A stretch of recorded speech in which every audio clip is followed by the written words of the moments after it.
మార్కెట్ని జయించాలి అని అనుకునేవాడు ఆ ఆలోచన వచ్చినప్పుడే ఓడిపోతాడు. ఎందుకంటే మార్కెట్ ఏమీ మన ప్రత్యర్థి కాదు, అలా అని మార్కెట్ మనకి గురువు కూడా కాదు. అది నిజం మాత్రమే చూపించే ఒక సిస్టమ్. నువ్వు బలవంతంగా ఫోర్స్ఫుల్గా ట్రేడ్ చేస్తే మార్కెట్ని నాపదు, చేసుకోరా బాబు అంటుంది. కానీ నీ account end of the day మాట్లాడుతుంది. ట్రెండ్ నీకు వ్యతిరేకంగా ఉంటే నువ్వు ఎన్ని లైన్లు గీసి ఎన్ని కథలు చెప్పుకున్నా కానీ అది వినదు. ఎందుకంటే వినపడదు. మార్కెట్ని వంచాలనుకోవడం కాదు, మార్కెట్తో కలిసి నడవడం నేర్చుకోవాలి.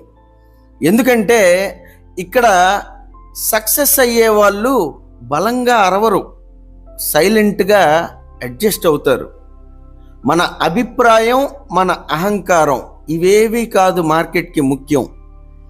ఈరోజు చార్ట్ ఓపెన్ చేయంగానే మార్కెట్ ఏ డైరెక్షన్లో వెళ్తోంది అదే ముఖ్యం. అర్థం చేసుకో. మార్కెట్ ముందు నిలబడి యుద్ధం చేయాల్సిన అవసరం లేదు, మార్కెట్ వెనక నడిచినా సరిపోతుంది. నువ్వు మార్కెట్ని ఓడించాల్సిన పని లేదు, మార్కెట్ని అనుసరిస్తే సరిపోతుంది. మార్కెట్తో ఫైట్ చేసే వాళ్ళు కాదు, మార్కెట్ని ఫాలో అయ్యే వాళ్ళు మాత్రమే సర్వైవ్ అవుతారు.